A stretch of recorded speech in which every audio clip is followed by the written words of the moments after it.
As a guy who grew up learning guitar by playing Green Day records, power chords are like my bread and butter.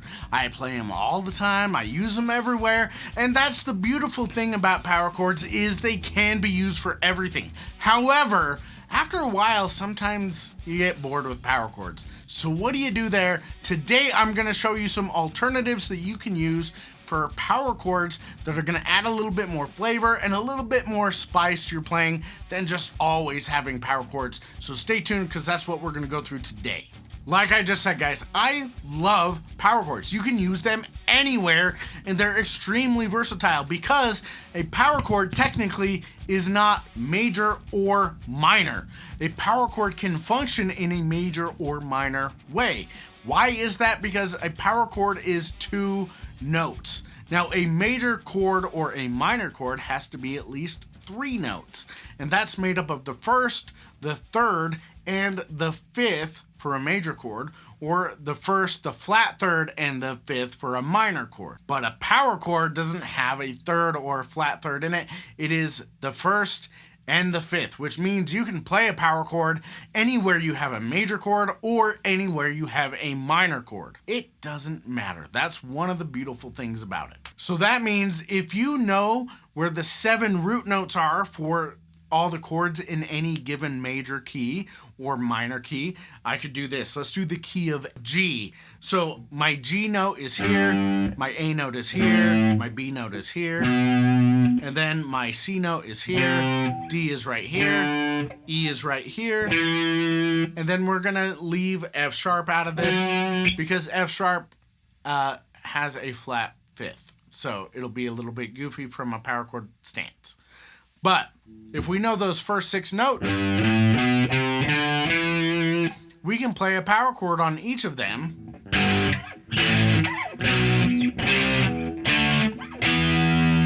And that gives us 6 of the chords in that key.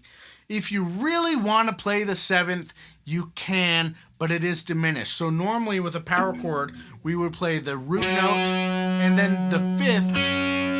But for a diminished chord, we have to flatten that. So it would be the root chord, and then on the next string, we're going to play 1 fret higher like this.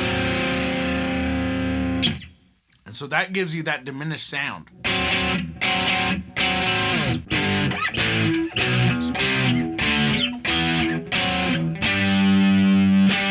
So that's what all 7 using power chords would look like. But as useful as they are, sometimes power chords get boring and we want things to sound better. Now, this is something that I've used before in my own songs. I'll show you an example later. But I really got struck years ago when I was listening to the cover of One Headlight, which is by the Wallflowers, but it was the cover done by Relient K. They have an album of covers and it's a great fun album, and One Headlight is one of my favorite songs. I love the Wallflowers, but their cover of it, honestly guys, you can roast me in the comments for this, I like Relient K's version better, but I'm more partial to that pop punk kind of sound, so that's probably why. So let's take a look at what Relient K did and how they substituted power chords and how you can start to do that to replace your power chords as well. So our chord progression that we're going to play for this is G, and then D, and then F sharp, and then B minor, and then A, okay? Now that's important because here's the thing. The way that a normal person would play this, that most guitar players would do this, is they would play a G power chord here, and then D, and then F sharp, and then B minor, then A, and then G. That doesn't sound too bad, right? That's the chord progression for the verse of One Headlight. Very cool sounding. But here's the trick. Relient K are a bunch of smart dudes, and they did something even cooler. So what we're going to talk about today is playing thirds and minor thirds in place of these major or minor chords. So check this out. Rather than starting with a G power chord right here, what they did is they started with a G right here on the 5th fret of your D string, and then they played the major third of that because it's a major chord. Now, that major third is 1 fret lower on the next string. So if I'm playing G on my 4th string, Then the B note that I'm going to play is going to be the 4th fret of my 3rd string, and they play that. Now that sounds a little bit different than just a straight power chord, because I could play it here too, but they played this. And having that 3rd in there adds a little bit more flavor to the sound rather than just having a straight. And then they do the same thing with the D chord, and they shift from the G right here to a D on the next 2 strings lower. So your D is your 5th fret on your A string, and then you're going to play this F sharp, which is the 4th fret on your 4th string, and that's your 3rd of a D chord. So it's the major 3rd. And then next they do that for F sharp as well, but they shift to right here. So the root note is that 4th fret of the 4th string, and then a major 3rd, which is your A sharp, which is the 3rd fret on your 3rd string. And so you get this. So far, check this out. We have a G, D, F sharp, and then we're going to go up to our B minor. Now here's the trick. You're going to use your B, that is the 9th fret on your 4th string, and now we're going to play a minor 3rd. Now so far we've been playing major 3rds, so your 3rd is 1 fret lower on the next string than your root note, right? But now we're going to do a minor 3rd. So your 3rd is going to be 2 frets lower on the next string from where your root note is. So that means we're going to use the 3rd finger to play our root note on the 4th string. So that's my B note right there. And then I'm going to use my 1st finger to play the 7th fret on my 3rd string and get this. So we have a major, minor, major, minor. So just being able to use that 3rd finger for your root note, that's going to be important, because then you can switch. So that's the B minor that we're going to play right here. It's that B minor 3rd. And then we're going to drop down to A and do another major 3rd. So that's going to be A, which is the 7th fret on your 4th string. And then we're going to have our C sharp, which is the 6th fret on your 3rd string, and do that. Now, let's put all of that together so you can hear it. Because before, we played just this. G, D, F sharp, B, A. But this is how Relient K played the exact same thing.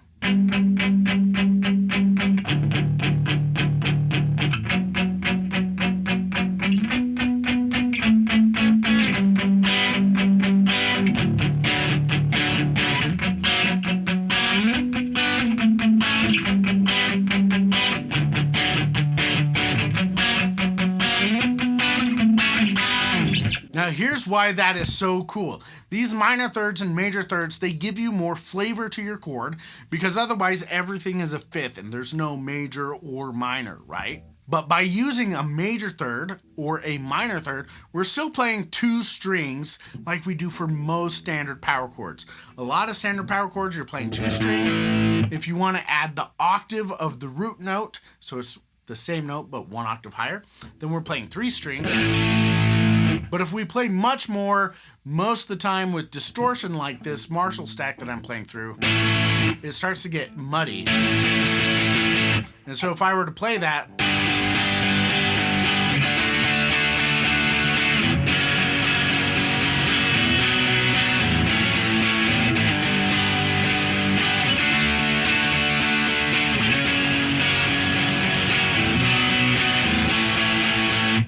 it can start to be muddy. So they really clean it up and make it punchy sounding by just using the major 3rds.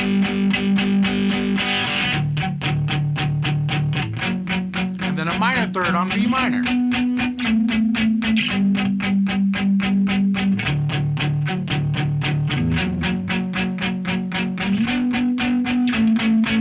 That is how these awesome major and minor 3rds work. That's a great example using the cover of One Headlight by Relient K. Now, here's how you can use these. Check this out.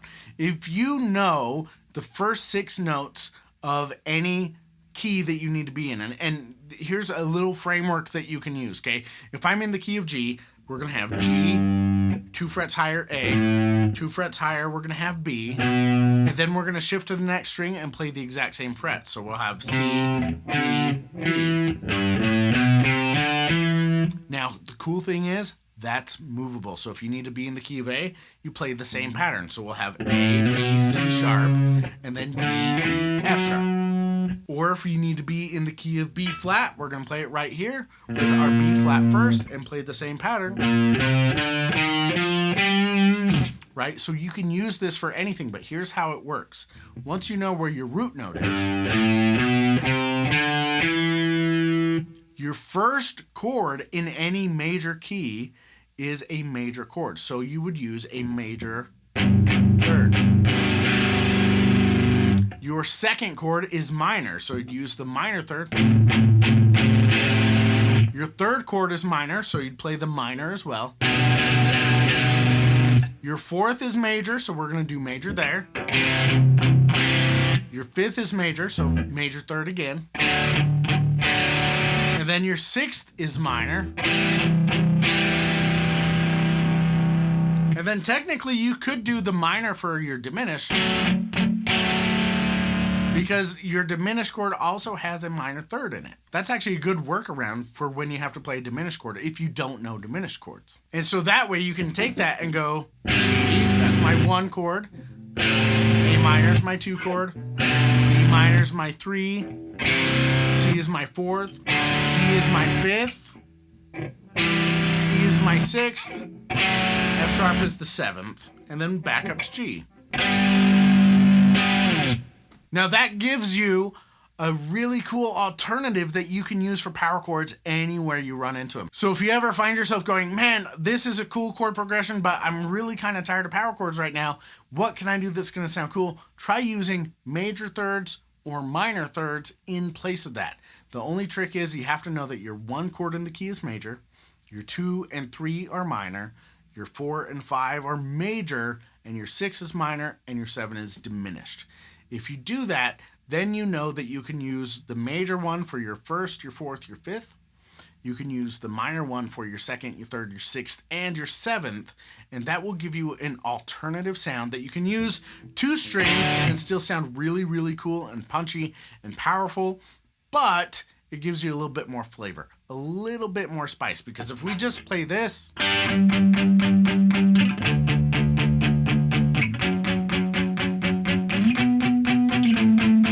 that isn't as exciting as this.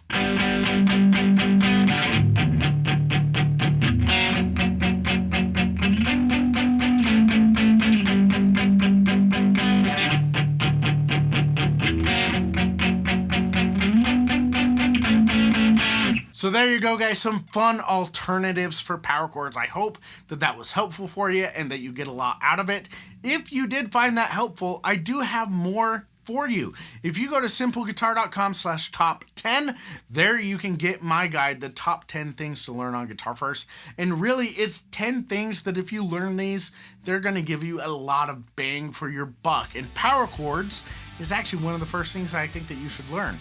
So having this alternative is going to be really handy for you to be able to make some other cool sounds on your guitar. So go to simpleguitar.com/top10, get that guide, the top 10 things to learn on Guitar First, for free, and I will see you in the next video.